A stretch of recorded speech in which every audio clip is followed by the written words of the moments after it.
Ola, boas tardes. Estamos con Carlos Méixome, director do IEM, que é unha das persoas máis importantes de Gondomar nas últimas décadas.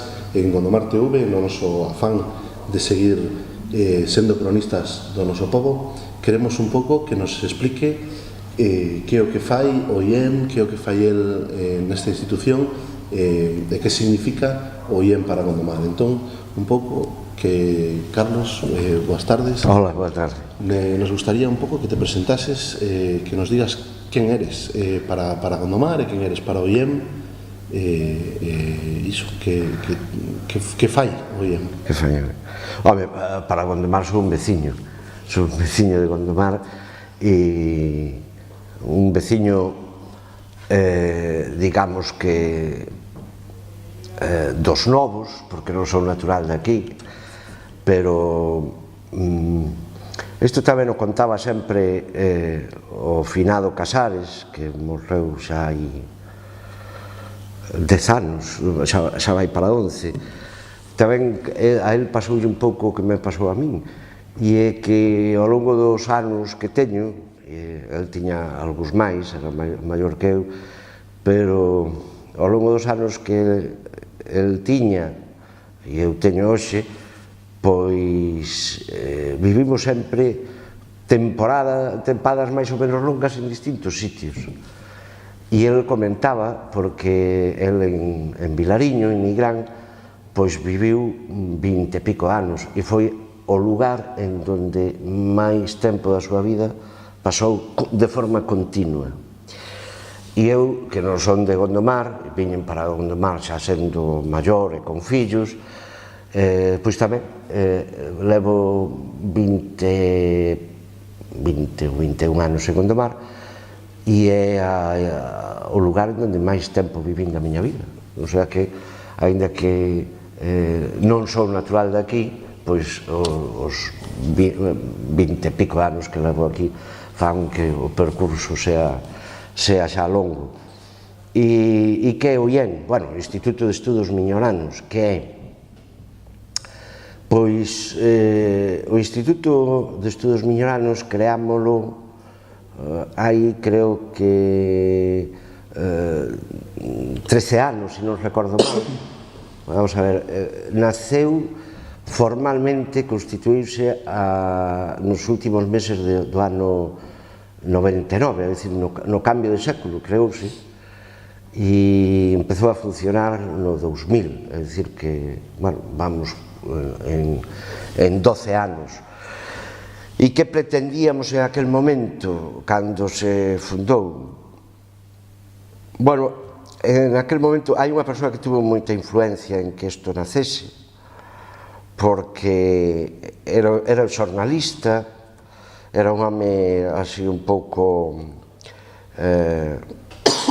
diríamos que un pouco sui generis, no sentido que era un personaxe un tanto peculiar e cunha personalidade moi forte, que era Nano Cambeiro. En aquel momento tiña un proxecto que tuvo certa influencia en Galicia, que era O Miñor, que era un xornal que tiña en papel, que tiña unha periodicidade, dependendo de cando houvese cartos, salía cando había cartos para publicalo, pero que viña polo instituto. Bueno, antes, cando falaba de presentar, eu vivo de dar clase, non sei se a iso se chama profesor ou que se chama, pero, en fin, o meu oficio profesional é impartir aulas no IES Escolas Proval. Levo pois tantos anos como vivindo en Gondomar, no IES Escolas Proval, por lo tanto xa son un pouco veterano, pero non tanto como as pedras das Escolas Proval que ergueron aquela pléyade de emigrantes gondomareños, moitos deles, como Manuel Losada, que xunto con outros do Val Miñor, de Nigrán e de Bayona, entre os cales destacou de forma especial Manuel Lemos, alá polo primeiro decenio do século pasado, pois constituíron esa maravillosa experiencia educativa que foi as escolas Proval, absolutamente admirable e a cal dende o IEN lle temos dedicado moito traballo, non só desde o IEN, sino desde as universidades galegas, etc. Houve o Consello da Cultura Galega que lle temos dedicado moito traballo a dar a coñecer esa obra magnífica dos emigrantes miñoranos no Uruguai, en Montevideo e en Buenos Aires. E entón profesionalmente dedícome ao ensino. E Nano Cambeiro aproveitaba para vir tomar o café no recreo e estarme todo o tempo dicindo, temos que crear algo, temos que facer algo aquí, algo en Gondomar. Bueno, nós falábamos máis do Valmiñor, non falábamos de Gondomar, do Valmiñor. Temos que facer algo, temos que mover un pouco a vida aquí cultural e tal. E el foi o que empezou con esta idea. E pouco a pouco fomos, desgraciadamente el morreu, creo que aos 2 anos de estar funcionando o Instituto de Estudos Miñoranos. Eso foi a orixe do IEN. Despois, xa naquele momento había unha cousa que a min creo que é o personaxe máis importante que dou o Valmiñor e Gondomar en particular, que é o primeiro conde de Gondomar, don Diego Sarmiento da Cuña. Gondomar é conocido no mundo porque o don Diego, cando tuvo que poñer un nome ao seu condado, pois escolleu o nome de Gondomar e puxolle conde de Gondomar, porque el, aínda que viviu moi pouco tempo en Gondomar, sempre estaba recordando Gondomar, lembrándose de Gondomar, etc. E eu empecé a buscar documentación, son profesor de historia e, polo tanto, tocábame, e empecé a ler cousas de Gondomar e sobre Gondomar naquele momento, e eso levoume a Lois Tobío. Visitámoslo en algunha ocasión en Madrid, cando estaba xa moi maior, e de feito o auditorio chamase Lois Tobío pois porque nós conseguimos que o pleno do Concello dedicase a Lois Tobío, que foi o gran estudioso conde de Gondomar. Pero Lois Tobío influye no IEN non polo conde de Gondomar, sino por outro motivo, porque Lois Tobío, sendo un mozo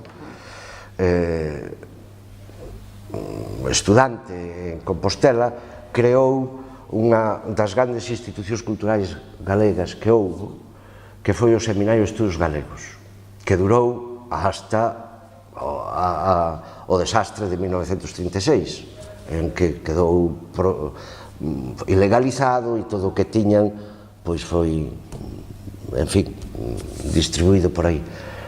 E el sempre tiña un moi gran recordo o Seminario de Estudos Galegos. Entón o que fixemos foi inspirarnos no que decía Lois Tobío, no que como funcionaba o Seminario de Estudos Galegos, e trasladado a un sitio pequechiño, porque o seminario, pois estaba Vicente Risco, Otero Pedrallo, Castelao, Coevillas, en fin, estaba o mellor da cultura galega dos anos 20, dos anos 30, e era a nivel de toda Galicia, pero nós collémoslo e levámoslo aquí. E entón organizamos o IEN, o Instituto de Estudos Miñoranos, dunha forma moi similar ao Seminario de Estudos Galegos, por seccións.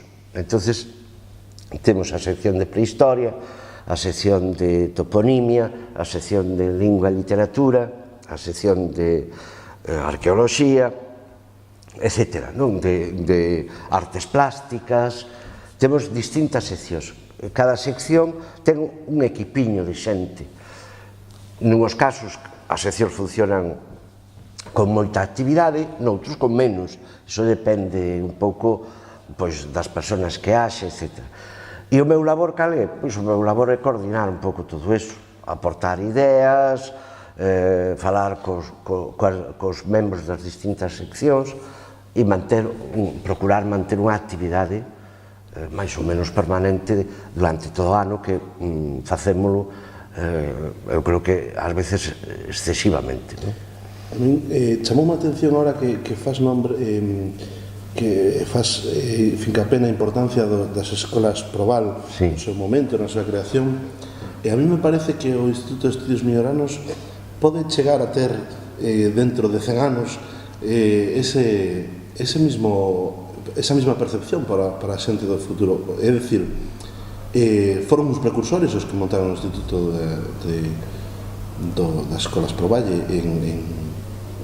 no Valmiñor, e vos montastes unha infraestructura realmente increíble para os ollos dos que o vemos desde fora, no sentido de que ten unha importancia a nivel galego moito máis consolidada do que os habitantes de Gondomar en principio nos creemos, non? É dicir, as actividades que facedes, polo que eu sei, ahora mesmo estades traballando en Árbol, por exemplo, cun tema de arqueoloxía, a xente que traballa aquí ten unha importancia cultural en Galicia importante.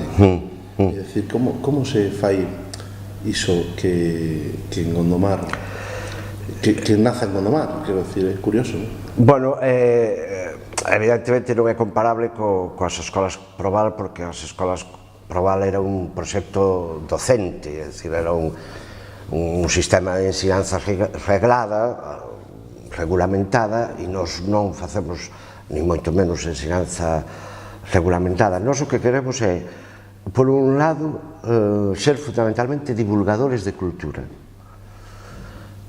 pero tamén nos damos conta de que a divulgación non é suficiente, sino que tamén temos que fomentar, impulsar a investigación cultural no campo que sea. Antes falaba das seccións, nas distintas seccións. Non é comparable o das escolas Proval co IEM, porque as escolas Proval era un centro educativo reglado, regulamentado, onde iban alumnos, e no IEM non temos ensinanza reglada.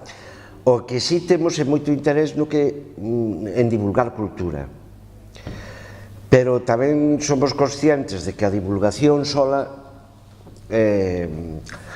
pois ten grallas, ten pexas, e por iso queremos meter ou aportar o que poidamos na investigación, no estudo, sempre procurando ser divulgativos, pero tamén moi rigurosos, o máis rigurosos posibles. Isto de moi rigurosos, o máis rigurosos que poidamos.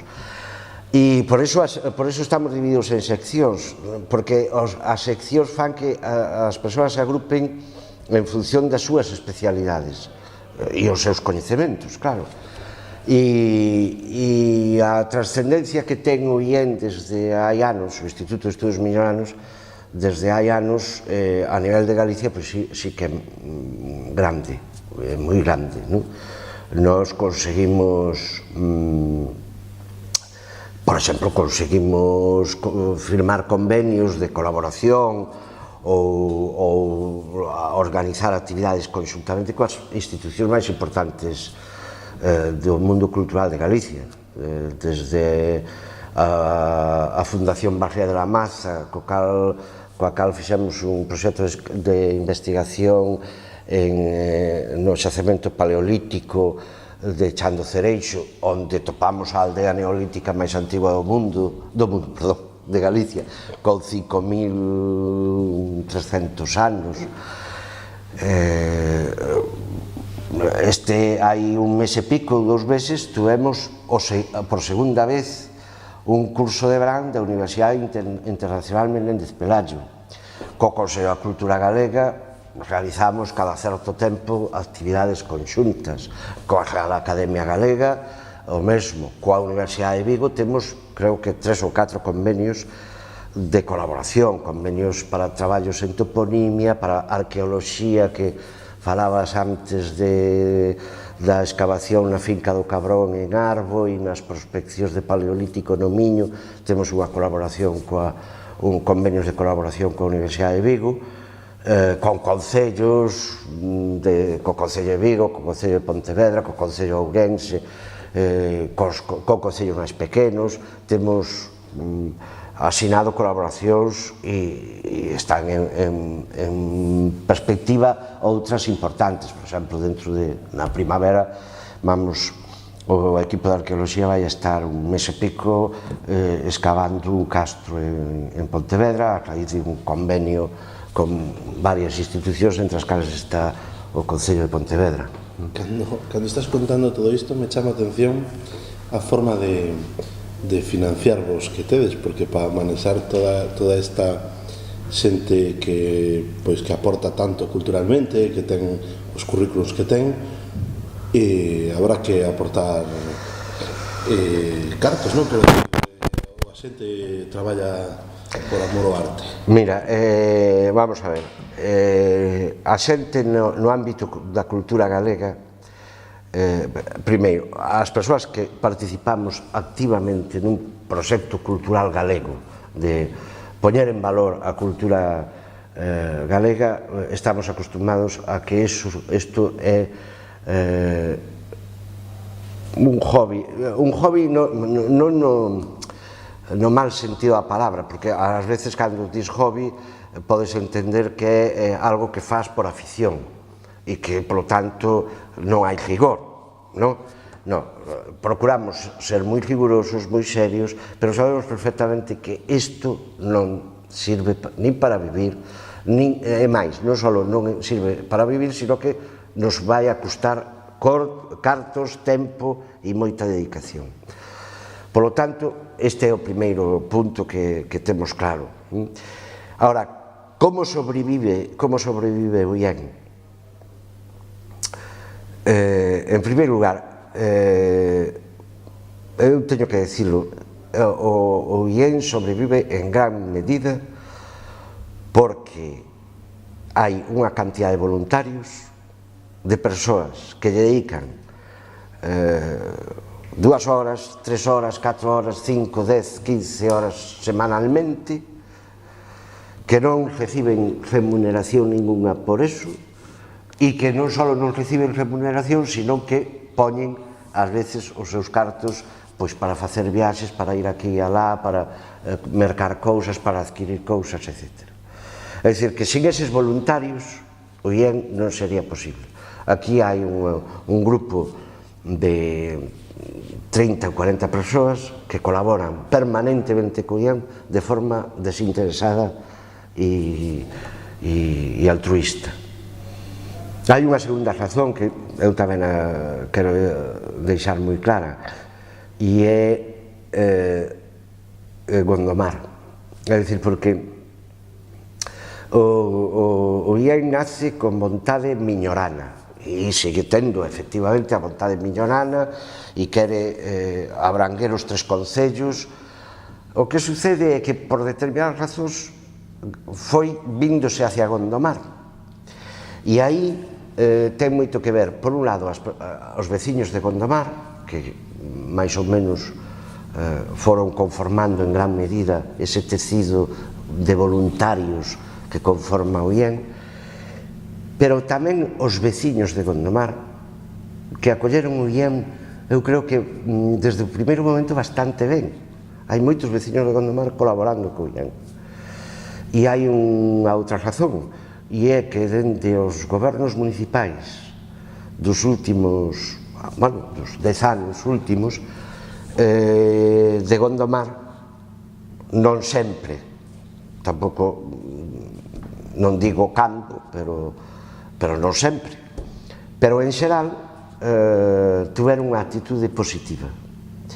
A actitude positiva esa conformouse en que nun determinado momento houbo a cesión deste local ao Instituto de Estudos Minerais. No momento en que tivemos este local e por outras vías conseguimos, xunto co Concello,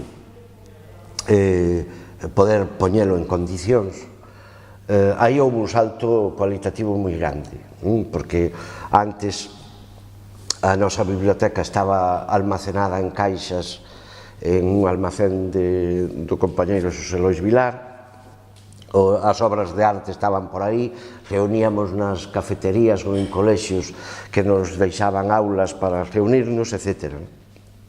E agora temos a posibilidade de ter unha actividade permanente, non só para as nosas reunións, sino para as charlas, por exemplo, as tertulias, que este ano é o 12º ano que se realizan as tertulias, que pasaron por aquí o mellorciño, e ademais é o mellorciño, da cultura galega en todos os ámbitos, na bioloxía, na literatura, na economía, no arte. Hoxe é martes, o venres temos aquí en esta mesma mesa a Javier Pérez Nolla, o medallista olímpico e campeón do mundo, que nos vai a falar do deporte de base en Galicia, e supoño que tamén falará ou lle preguntarán sobre a súa especialidade e a súa vida como deportista de élite. Bueno, isto é posible porque hai un local. Ahora, económicamente, como facemos? Pois mira, antes decíache que os que estamos no ámbito da cultura galega sabemos perfectamente que isto non é para que a cultura galega está en unha situación tan desmellorada e tan maltratada que hai que poñer os esforzos que outros non poñen. Por exemplo, os tertulianos, a xente que ven as tertulias, que ven as conferencias, que ven dar conferencias, que ven o IEN cunha exposición, os artistas que ven cunha exposición, non lle pagamos nada. Non lle pagamos. Non se lle paga nada. Se lles invita a cenar, ou a un pinchiño, ou a un viño, ou algo polo estilo, pero non se lle paga nada. É dicir, que aí temos unha colaboración impresionante de moita xente que ven, que os chamas por teléfono e dicen: oi, tesnos que vir a dar unha charla sobre bioloxía. Veñen, en fin, e non cobran nada, non cobran de docencia, e poñen xa o coche, se teñen que vir de fora, a gasolina, etc. Agora, despois, o que é o diñeiro para manter isto e as instalacións, pois facémolo a través destes convenios con institucións que nos permite cumplimentar ese convenio e ao mellor parte do traballo que realizas gratuitamente calquera de nós, pois o depositas para que o IEN poida manterse unha actividade mínima, non? Por exemplo, a edición de libros ou cousas polo estilo. É dicir, que é un traballo absolutamente presidido por unha idea, que é a colaboración no desenvolvemento dunha cultura universal, que é a cultura galega, que está en condicións absolutamente desprotexida e absolutamente sin axudas de ningún tipo, e entón hai que colaborar, e cada un de nós colabora como podemos, cos recursos que podemos, co esforzo que podemos, e a xente que colabora con nós tamén. E sobre todo esa xente colabora porque o IEN ten criterio, ten unha disciplina cultural, ten un rigor cultural. Bueno, a min, chegado a este punto, me chama a atención que a importancia que realmente ten para Galicia o IEN, o pobo de Gondomar, coñecendo como coñezo por participar nel, me dá a sensación de que os habitantes non participan todo o que deberían. A miña opinión, por lo que podo escoitar na calle, é que hai unha certa sensación como que o IEN é poño comillas, un nido de bloqueiros que fai que moita xente, a mellor con outra ideoloxía, non se achegue. Ti tes esa mesma sensación? Bueno, vamos a ver, en canto á participación da xente nos actos do IEN, hai que distinguir un tipo de actos con doutros. Vamos a ver, nos organizamos actos que son de carácter divulgativo, que evidentemente teñen, digamos que, xente, público, digamos, non? Tú participaches no do Día das Letras Galegas, que é un acto divulgativo, aberto, etc. Agora, a semana que ven, temos a entrega do premio Victoriano Taibo, que tamén é un acto, en fin, divulgativo. Por lo tanto, iso é un nivel de actividade que leva consigo que haxa máis xente neses actos públicos de presentación, que teñen un certo aspecto formal tamén, etc. Unha tertulia sobre física cuántica, pois evidentemente non vai a ter unha masa de xente, non? Ou un libro, ou a presentación de un libro de historia moderna do século XVIII, pois non é un acto para chamar xente, non? Son actos que teñen un público.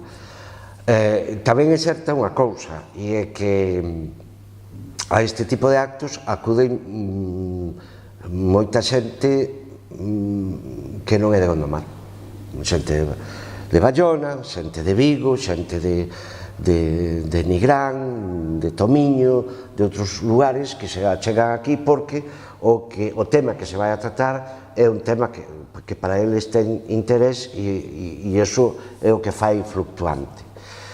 Evidentemente, a cultura non é un espectáculo de masas. Isto non é o fútbol, non é David Bisbal, non? É dicir, unha conferencia de 2 horas ou de hora e media supón un esforzo, supón os coñecementos previos, etc. Unha exposición de arte contemporáneo, digamos que non é para que veñan os rapaces das escolas Proval de terceiro da ESO e queden alucinados porque hai que ter un nivel de coñecementos. Claro, entonces estamos falando para un público, isto o IEN é para un público. Que sucede? Que o público que ten un nivel de desenvolvemento cultural, un nivel de coñecementos, digamos, medio ou superior á media.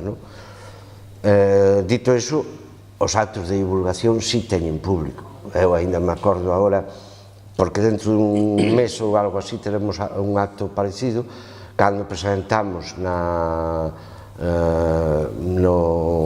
porta do Centro de Saúde un libro de fotos antigos sobre Gondomar, que estaba aquelo abarrotado de xente. Acórdome da presentación de un libro parecido en Bayona, en donde había centros de personas. As actividades máis divulgativas teñen máis éxito de público. As xeiras que facemos durante o verán, claro, a xente pensa que son manifestacións, porque xúntanse 200, 300, 400 persoas en moitas ocasións, cousa que dificulta a xeira, ás veces, porque hai un exceso de xente, e é difícil, pero, bueno, cando vamos ver o Pazo do Conde de Gondomar, os petróglifos de Auga da Laxe ou de Monte Titón, ás 12 da noite vamos 200 e 300 persoas polo medio do monte, e iso é unha actividade cultural igual que unha conferencia. Por lo tanto, isto do público depende do tipo. Hai unhas actividades que teñen máis público e outras que teñen menos. Con respecto da outra cuestión que plantexabas, claro, vamos a ver, nos, o Instituto de Estudios Miñoanos, consideramos que o que temos que facer é pular pola nosa cultura, pola cultura galega. no sentido fundamentalmente en que a cultura universal é unha cultura que se construye tamén na lingua e na tradición cultural galega, que somos un aporte fundamental a esa cultura universal. E, polo tanto, nesto sí que somos moi contundentes, e é que nós consideramos que a lingua de expresión natural desta cultura é o galego. Se hai xente que identifica iso como unha posición política partidaria ou partidista, máis que partidista, non? Porque considera que os que defenden esa posición é únicamente un grupo político, que en todo caso agora xa non é, porque esa situación xa mudou tamén, pero se o queren identificar co nacionalismo político exclusivamente, é un problema da xente que ten ese prexuízo. Ahora, o que si nos queremos é que creemos que a arte, a cultura, a literatura, a física cuántica, a bioloxía molecular e a xenética teñen un campo no mundo dende Galicia e expresado en galego. Eu, cando hai anos trouxemos está considerado como o maior especialista en xenética do mundo, que é o profesor Carlos Acedo, a darnos unha conferencia sobre xenética en galego maravillosa, por certo, pasámoslo pipa co ben que explicaba el, e cando o vexo pola televisión dicindo o doutor Carlos Acedo vai el máis grande especialista de xenética mundial, pois é o señor que fala en galego e que se expresa en galego, por suposto que tamén se expresa noutros idiomas, pero o seu idioma, o seu propio idioma, no cal convive con. Cando vou á túa panadería a comprar unha trenza, o que teño que facer é pedirlle ás rapazas a trenza no idioma en donde estou, no idioma normal, natural, que sale de aí. Ahora, repito, se iso se identifica como unha posición política, é un prexuízo. Os prexuízos é difícil de quitalos. O que é do Madrid é do Madrid, e o que é do Barça é do Barça, e reconocer que Cristiano Ronaldo xoga moi ben ao fútbol, para un do Barça é difícil, e reconocer que Messi é un crack, para un do Real Madrid tamén é. Pero esos son prexuízos, e os prexuízos pois hai que combatilos. Sí, hai que pôr as cartas enriba da mesa para que a xente se entere realmente do que se fala. Bueno, pois nada máis, Carlos, moitas gracias por as túas explicacións. Realmente desde Gondomar TV o que nos gustaría é invitar a toda a vila de Gondomar a que participe, colabore, axude, se relacione co IEM moito máis do que fai, porque nos parece que é unha institución que traballa por os intereses do povo galego e, polo tanto, tamén do povo de Gondomar. Nada máis, moitas gracias polo teu tempo, foi unha charla moi entretenida, moi instructiva. Pois nada, moitas gracias a vos e moi especialmente animarvos, porque se o IEM leva 12 anos e Gondomar TV só leva uns meses, pois Gondomar TV tamén é un proxecto de moitísimo interés que xa vos digo tamén, que todo o que necesitedes e nós podemos achegarvos, pois aquí estamos, tanto para as actividades que irades filmar, que gravar, como para, en fin, para todo o que necesitedes, aquí estamos para axudarvos, porque é un proxecto moi interesante e o apoio que necesitedes tamén contade con el. Moitas gracias, na medida do posible igualmente. Moi ben.